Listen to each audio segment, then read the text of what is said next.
Hi, my name is Jeremy Quattlebaum, and I'm a student at Colorado Christian University. Today, I want to talk to you about my spiritual community and the effect that they've had on my life. So, this class has forced me to take another look at my spiritual journey. I've had many ups and downs in this journey. There have been times I've felt all alone and that I was going on these roads by myself. However, as I look back, there are different people at different times that have helped me through this journey. And as I'm on my current road, I can think of a few people that have had a tremendous help and have been a tremendous blessing to me. They've helped mold and shape me into the godly man that I have been working so hard to be.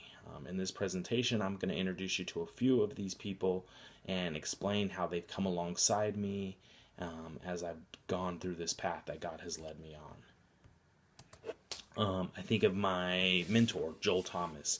I met Joel Thomas about 7 years ago, and Joel and I have very similar personalities. We're both products of the 90s, so we both kind of grew up in an era with the flat tops, the colorful clothes, and everything like that. And so there was an automatic connection. I mean, we just feel like that's what drew us together.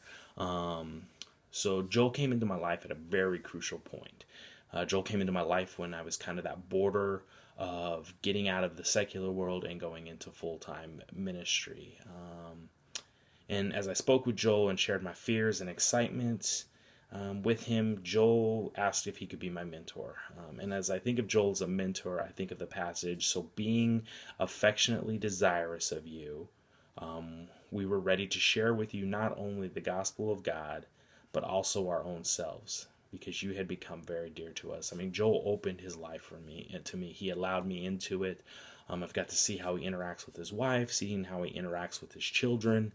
So Joel entered my life and shared his life with me to show me how to be affectionate to other people and intentional in my interactions. But he also showed me how to be effective in my teaching. Joel is a huge reason while I'm on the mission field today. And then I think of my spiritual parents. I think of Dennis and Janet Sullivan.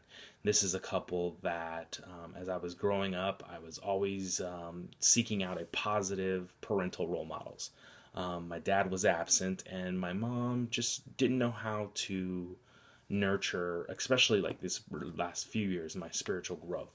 She just didn't know how to pour into that. So Dennis and Janet, they're the leaders of our life group, and so they came in. Dennis is full of wisdom. I mean, this guy, I can talk to him about anything. He understands a lot of things. And Janet is a godly woman. She helps keep me grounded. This couple are amazing prayer warriors. When we told them we were going into the mission field, they weren't able to support us fully, but they not only support us financially, but their biggest support to us is our prayer. We know they're praying for us every day. These guys are our kids' spiritual grandparents, and we just absolutely love this couple. We've laughed with them and we've cried with them. And then I think of my spiritual brother, Little John. He is just somebody, I cannot think of a better man to travel life with. Josh is my brother from another mother, is what I like to call him. This is the guy that I can be myself around. We've only known each other for like 2 years, but it feels like we've known each other for a lifetime. Man, we have been friends.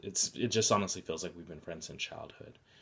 Proverbs 18:24 says, "A man of many companions may come to ruin, but there is one who sticks closer than a brother." And this is the man who will stick by my side through thick and thin.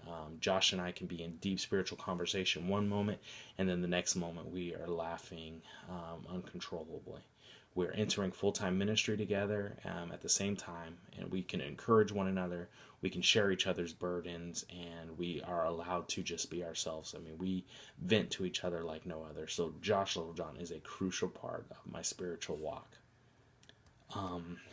And then I think of our spiritual cheerleaders. I think of John and Laura Prather. John and Laura have been a part of our lives for about 11 years. They have been with me and my wife through thick and thin. They were with us when our separation took place. They were with us when we got back together. They were with us when we battled infertility. They were with us when we adopted our kids. Man, we just do life together with this couple. They are, when we told them that we were going on to the mission field, they were our biggest cheerleaders. I mean, they were rooting for us, cheering us on. They got behind us financially, but not only that, they are the couple who will steer other people to look at what we're doing. I mean, they are our biggest cheerleaders. Man, and I think with this couple, as iron sharpens iron, so one person sharpens another. I mean, these people, we just feed off of each other. We help each other. We walk with everything with each other. I mean, this is just a phenomenal couple. So there's a few people that I do life with, and they are the biggest reason why this journey, even though it can be hard and rough sometimes, it's possible. And so I really thank God every single day for these people that God has put into my life to help mold me, shape me, to help sharpen me, to stick by me, to share their lives with me. So thank you very much. God bless.